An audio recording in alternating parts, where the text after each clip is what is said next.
शनिदेव महाराज और राजा विक्रमादित्य की कथा। जो भी नर नारी इस शनि देव की कथा को स्वयं पढ़ता है या किसी के द्वारा श्रवण करता है, उसके सभी संकट दूर होकर संसार के सभी सुखों को प्राप्त करता है। प्राचीन समय की बात है। सूर्य, चंद्रमा, मंगल, बुध, बृहस्पति, शुक्र, शनि, राहु और केतु अर्थात यह नवग्रह एक स्थान पर एकत्रित हुए। परस्पर वाद विवाद होने लगा कि हम लोगों में सबसे बड़ा और श्रेष्ठ कौन ग्रह है। सभी अपने आप को बड़ा मान रहे थे। कोई भी अपने आप को छोटा कहा जाना पसंद नहीं कर रहा था। बहुत तर्क वितर्क के पश्चात भी जब कोई निर्णय नहीं हुआ तो सभी ग्रह आपस में उलझते हुए अपने विषय के प्रति गंभीर हुए। देवराज इंद्र के पास जा पहुंचे और बोले, हैं इंद्र, आप सब देवों के देव हैं। हम सभी ग्रहों में मतभेद यह हुआ है कि हम में से बड़ा कौन है और कौन छोटा। आप इस बात का फैसला कीजिए। राजा इंद्र सारी बातें सुनकर तुरंत समझ गए, किंतु उन्होंने कोई जवाब नहीं दिया। फिर वे बात टालने की कोशिश करते हुए बोले, मुझ में इतना सामर्थ्य तो नहीं है जो आपके छोटे और बड़े का निर्णय करूं। मैं अपने मुंह से कुछ नहीं कह सकता। हाँ, एक उपाय है। इस समय भूलोक में उज्जैन नगरी के राजा विक्रमादित्य सबसे पहले अच्छा और न्याय करने वाला है, अतः आप सभी उनके पास जाओ। मैं आपका न्याय करने में असमर्थ हूं, मगर राजा विक्रमादित्य अवश्य न्याय करेंगे। देवराज इंद्र के इन वचनों को सुनकर सभी ग्रह पृथ्वी लोक पर राजा विक्रमादित्य के दरबार में जा पहुंचे और अपनी समस्या से उन्हें अवगत करा दिया। राजा विक्रमादित्य उनकी बात सुनकर अत्यंत चिंतित हो गए। तुरंत ही उन्हें कोई जवाब ही नहीं सूझा। वह शांत रहे। वे मन ही मन सोच रहे थे कि ये सभी ग्रह हैं, किसे छोटा कहूं और किसे बड़ा कहूं। जिसे छोटा कहूंगा वही मुझसे कुपित हो जाएगा।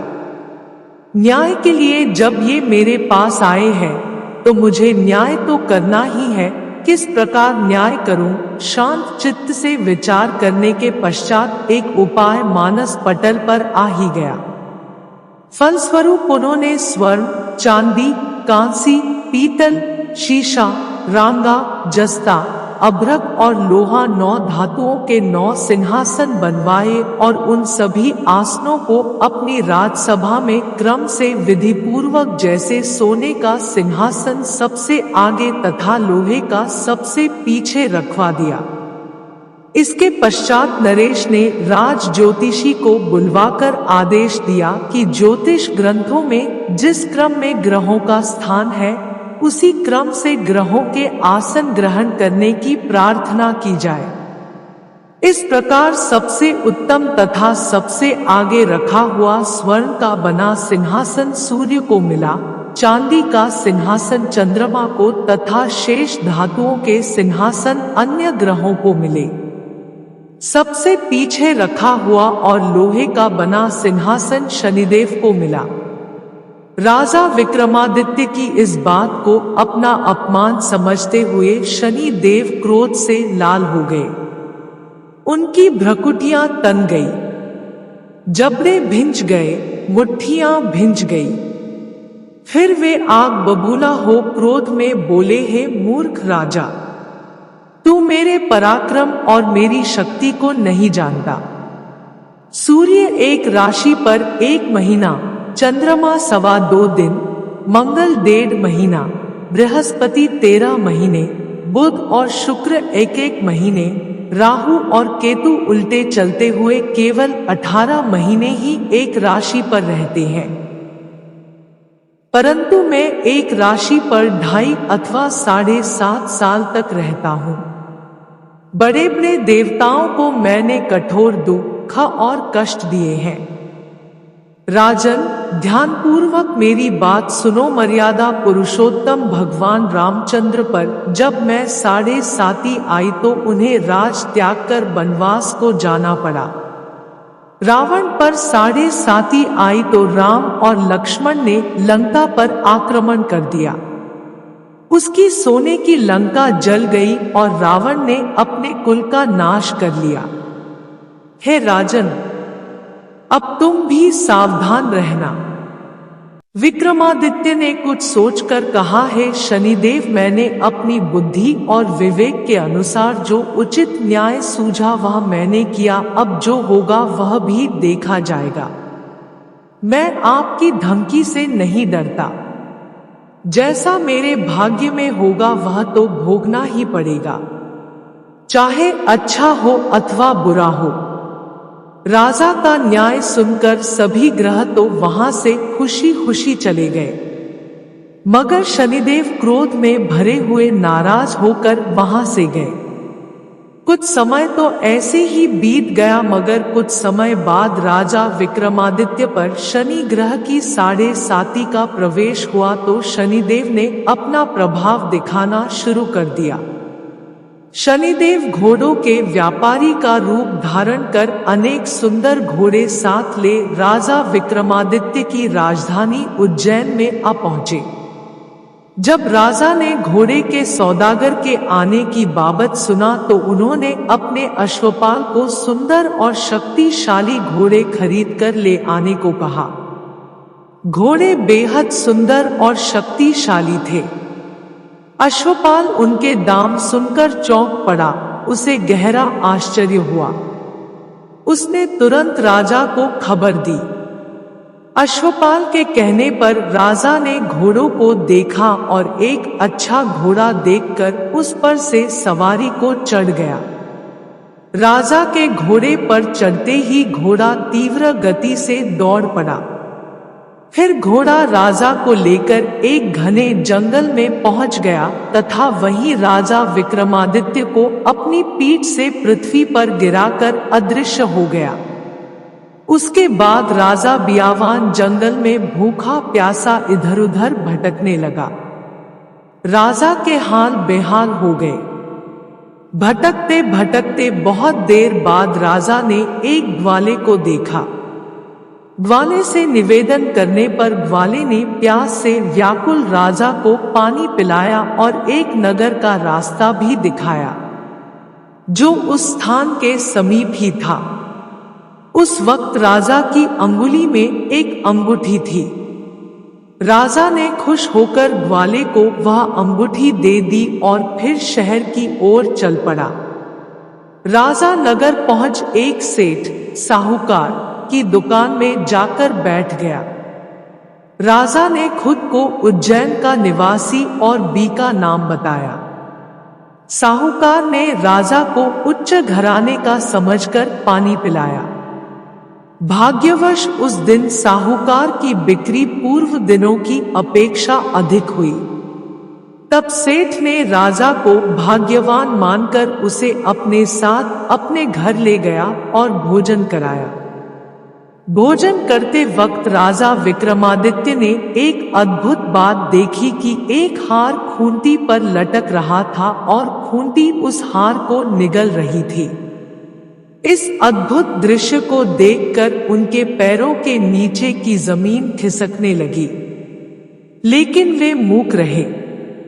सहसा भोजन के बाद जब साहूकार खूंटी पर से हार उतारने के लिए गए तो खूंटी पर वह हार नहीं मिला। तब उसने सोचा कि बीका के अलावा कोई और व्यक्ति उस कमरे में नहीं आया, अतः हार की चोरी इसी व्यक्ति ने की है।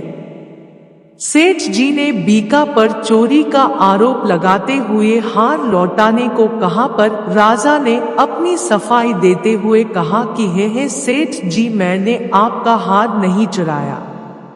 मैंने तो हार को खूंटी को निगलते हुए भर देखा है। आपका हार खूंटी निगल गई।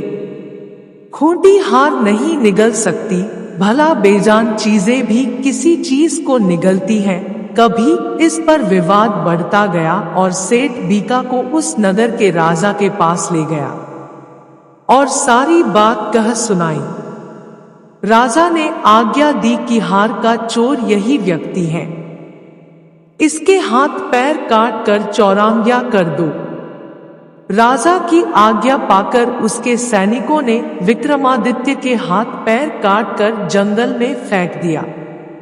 फलस्वरूप राजा विक्रमादित्य अपाहिज होकर इधर उधर भटकने लगा। अब बेचारे राजा की हालत ऐसी हो गई कि किसी ने रोटी का टुकड़ा मुंह में डाल दिया तो खा लिया, अन्यथा यूं ही भूखा प्यासा पड़ा रहा।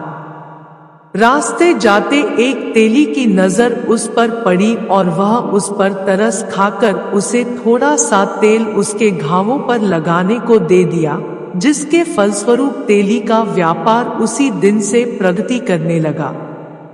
2 से 4 दिन यह क्रम चलता रहा तो तेली ने व्यापार वृद्धि से प्रसन्न हो विक्रमादित्य को अपने घर ले गया और कोल्हू पर बिठा दिया। विक्रमादित्य कोल्हू पर बैठा अपनी आवाज से बैलों को हाँकता रहता। कुछ वर्षों में शनि की दशा समाप्त हो गई। बीका अपनी उदासी काटने के लिए कभी कभी मल्हार राग गाया करता था। एक रात वह वर्षा को देखकर राग मल्हार गाने लगा। उसका गीत सुनकर उस शहर के राजा की कन्या उस पर मोहित हो गई और दासी से खबर लाने के लिए कहा कि देख तो जरा इस राग को कौन गा रहा है। दासी ने देखा कि एक अपाहिज व्यक्ति तेली के कोल्हू पर बैठा मल्हार गा रहा है। दासी ने महल में आकर सारा वृतांत कह सुनाया। उसी समय राजकुमारी ने निर्णय ले लिया कि वह उसी व्यक्ति से शादी करेगी जो मल्हार गा रहा था। प्रातः काल दासी जब राजकुमारी को जगाने गई तो राजकुमारी ने खाना पीना भी त्याग कर बिस्तर पर पड़ी पड़ी रो रही थी। दासी राजकुमारी का यह हाल देखकर घबरा उठी। वह तुरंत राजा रानी के पास जा पहुंची और उनसे सारी बातें कह सुनाई। राजा रानी तुरंत राजकुमारी के पास आए और उससे उसके दुख का कारण पूछा। बेटी, तुम क्यों अनशन लिए पड़ी हो? तुम्हें किस बात का दुख है? जो भी पीड़ा हमसे कहो, हम तुम्हारा दुख दूर करने का प्रयत्न करेंगे। राजकुमारी ने अपने मन की मंशा राजा रानी को बता दी। बेटी, वह अपाहिज चौरंगिया है, तेली के कोल्हू के बैल हाँकता है। वह भला तुम्हें क्या सुख देगा? तुम्हारा विवाह तो किसी राजकुमार से होगा। मेरा कहा मानो और अपनी यह जिद छोड़ दो। मगर राजकुमारी अपनी जिद पर अड़ गई। राजा रानी के अतिरिक्त परिजनों ने भी राजकुमारी को काफी समझाया, मगर राजकुमारी नहीं मानी। वह अपनी जिद पर अड़ी रही। उसने कहा, यदि मेरा विवाह उस व्यक्ति के साथ नहीं हुआ तो मैं अपने प्राण त्याग दूंगी। बेटी की जिद देख राजा क्रोधित हो उठा। बोला, तेरी ऐसी ही जिद है, जो तुझे अच्छा लगे वैसा ही कर। फिर राजा ने तेली को बुलवाया, उसे सारा हाल कह सुनाया और तेली को अपाहिज व्यक्ति से अपनी बेटी के विवाह की तैयारी करने का आदेश दिया। तब फिर राजकुमारी का विवाह अपाहिज विक्रमादित्य बीका के साथ हो गया।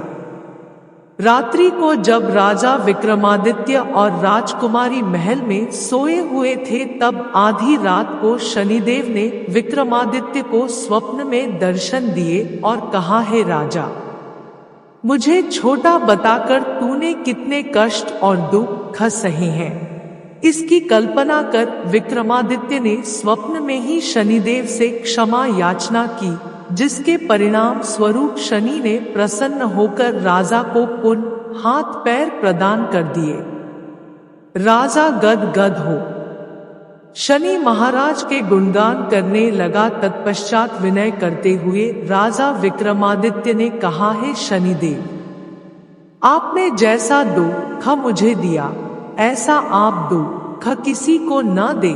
शनिदेव ने राजा की प्रार्थना स्वीकार कर बोले, जो व्यक्ति मेरी कथा सुनेगा, कहेगा तो उसे कोई दुख नहीं होगा, और जो व्यक्ति नित्य मेरा ध्यान करेगा, शनिवार को मुझे तेल अर्पण करेगा या चींटियों को आटा खिलाएगा, उसके संपूर्ण मनोरथ पूर्ण होंगे।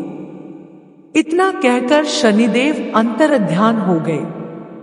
जब राजकुमारी की आंख खुली और उसने राजा के हाथ पांव देखे तो चकित रह गई। विक्रमादित्य ने सब हाल कह सुनाया तो राजकुमारी बहुत प्रसन्न हुई।